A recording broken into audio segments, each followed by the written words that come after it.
Begin today with no deal to end President Trump's war in Iran. Vice President J.D. Vance said late yesterday that 21 hours of peace talks in Pakistan between the United States and Iran had failed to produce an agreement and detailed a source of disagreement. The simple fact is that we need to see an affirmative commitment that they will not seek a nuclear weapon, and they will not seek the tools that would enable them to quickly achieve a nuclear weapon. But the simple question is, do we see a fundamental commitment of will for the Iranians not to develop a nuclear weapon, not just now, not just 2 years from now, but for the long term? We haven't seen that yet. We hope that we will. Meanwhile, Iran's chief negotiator pointed the finger back at the U.S., saying Iran's position is clear. And now it's time for the U.S., quote, to decide whether it can gain our trust or not. While Vance comes home empty-handed, the fact that the talks even happened is historic. It's the highest level meeting between the U.S. and Iranian officials since 1979. In a statement, Pakistan's foreign minister, who brokered the current two-week ceasefire in Iran, called it, quote, imperative that the parties continue to uphold their commitment to ceasefire. But major questions remain about what comes next as Iran's enriched uranium, frozen assets, and control of the Strait of Hormuz remain key sticking points. As the talks were being conducted, the U.S. military said 2 destroyers passed through the strait to clear mines, a claim Iran denied. Leaving the White House for Florida yesterday as talks were underway, President Trump said it didn't matter if the talks produced an agreement.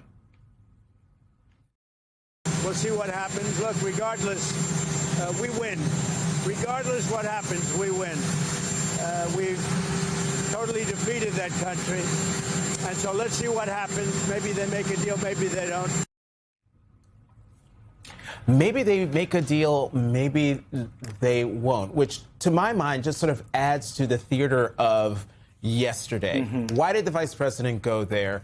Great, they were in the room for 21 hours, but it would seem to me if the administration really wanted a deal, really wanted to hammer out an agreement, the vice president would still be there until they got something. And it wasn't 21 hours in the room with Iran.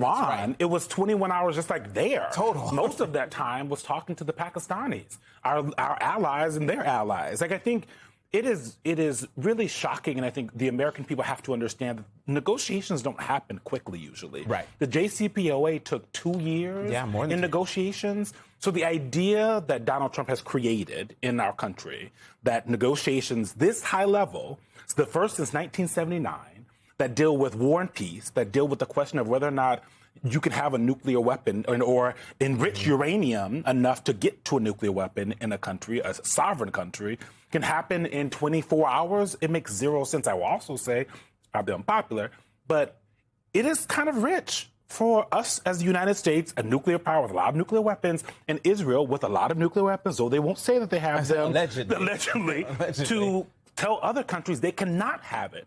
Now, I don't agree with Iran and the leadership they have there, but you cannot have something and then tell others you can't have it. It doesn't make any sense logistically for those other countries.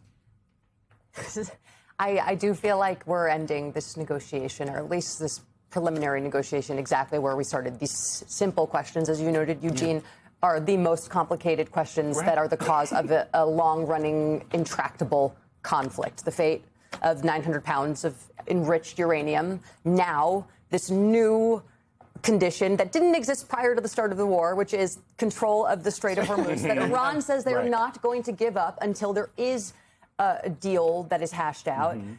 I mean, these are still the most major sticking points here. And they were the major sticking points before Vance went over there. Right. And in fact, if things were functioning normally, President Trump would pick up, well, one, we wouldn't be in this mess, but President Trump would pick up the phone and call President Obama or former Secretary of State John Kerry and say, okay, you guys did the JCPOA. Tell me what the Iranians are like. How should I negotiate with them? What parts of the JCPOA should we come back to the table and say, here's the agreement. Let's just go back to this. Again, this is what would happen under normal Or he wouldn't have left the JCPOA. There's that. Joining us now, Richard Stengel, former Undersecretary of State for Public Diplomacy and Public Affairs under President Obama, and MS Now political analyst. So, Richard, you just heard us talking about all this. Jump in here as a former State Department employee. Your view of what we saw over the last 21 hours that the vice president was in Islamabad. Thank you, Jonathan. Well, it wasn't set up for success. I mean, you guys have been talking about the JCPOA agreement.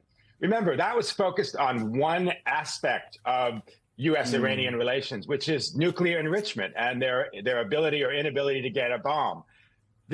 Whatever was discussed in Islamabad, the 10 points or 15 points, each one of those should have taken months and months of negotiation to get to it. So, for example, talking about the Strait of Hormuz, while to have the leadership and President Trump, who's never actually clearly defined what the objectives are. It's very hard to negotiate when you don't know what the objectives are. And we now also have Nancy Youssef at the table. She's a staff writer for The Atlantic, a regular on our show. Nancy, we appreciate you being here this morning, especially since I imagine you were probably up pretty late last night following what was going on and potentially how many Mountain Dews J.D. Vance had throughout the night. But I do want to take into consideration something Admiral John Kirby told us yesterday, which is sort of trying to read the tea leaves of the public statements that are being put out that are usually not completely representative of what actually happened behind closed doors. The fact that Iran is still open and willing to continue to have conversations and negotiations, that to me seems like a positive thing. That is a positive thing. I mean, I think both sides came to the negotiation table with some intent of trying to reach a deal. We had them talking directly for the first time in decades. And so in that regard, it is a positive. I think the challenge is what do the next steps look like in the midst of this very fragile ceasefire? As you guys have noted this morning, we're talking about a series of very complicated and nuanced issues that's at stake. And so it's unlikely that you'll get to a substantive agreement on all those issues in the span of 2 weeks. Is there room for more talks? Is there room for different kinds of diplomacy? Is there a scenario where they accept the framework for dealing with these issues as a condition, for example, to open the Strait of Hormuz? It's those kinds of questions I think are sort of left lingering at the end of these talks.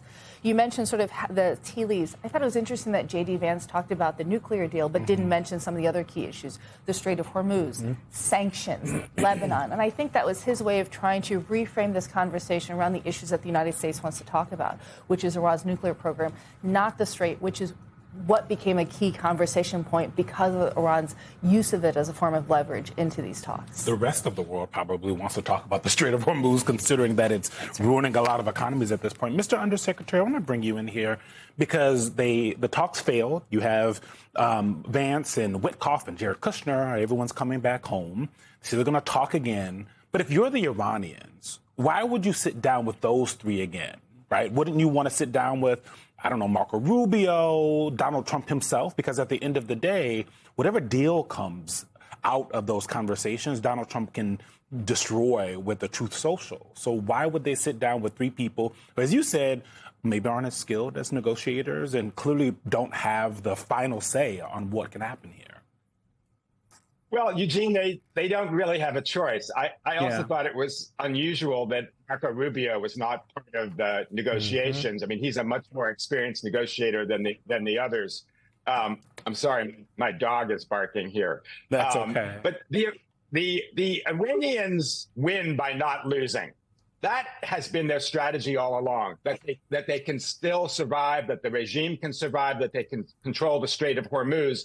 So in a way, the impetus for them is less so than the United States. I mean, they made a calculation that they could withstand military pressure longer than the U.S. could withstand economic pressure. That was probably a right calculation. So a lot of this will depend on President Trump's willingness to keep this as an open deal. Now, he's the let's see what happens president, right? He doesn't really have a strategy. Right. He's just reactive. So the Iranians, look, they would love to have a deal, but they also feel like they can outlast the U.S. in this. Nancy, on Saturday Night Live last night, there was a clever joke that Colin Jost said. President Trump said Iran has no cards, but from our vantage point, Iran has a straight. And it's just a map of the Strait of Hormuz. Oh, like poker. I get it. Yeah, I was very confused welcome. for a second. But I bring that up because yesterday there's reporting the United States said that 2 destroyers went through the strait. So what should we make of that? Is that the United States military testing to see what Iran might do, or is it the United States in there just to clear minds? And should we expect ships to go through to pick up the oil and pick up the fertilizer and all the other things that are trapped on the other side of the strait? So the Iranians have roughly 5,000 mines in their arsenal, and we don't know how many, if any, they put down during this war. And so there was an effort by the United States to try to clear that waterway of those mines. I think the presence of those 2 destroyers was intended to signal that the U.S. could go through, that this was a sort of post-strike period, and to also try to clear the mines. I think the challenge is militarily, while the U.S. military can clear the mines, they can achieve that mission. Holding that territory such that shipping goes through consistently is much, much harder. It would involve destroyers there for a sustained period of time, weeks, if not months, accompanying those ships. And so this was signaling and an effort to sort of show the international community that the waterways are passable and that the United States was able to do it. But I don't think we're at a point now where the United States is ready to make the military commitment to accompany those ships and give them that sort of full-fledged backing to go into the strait. Mm-hmm.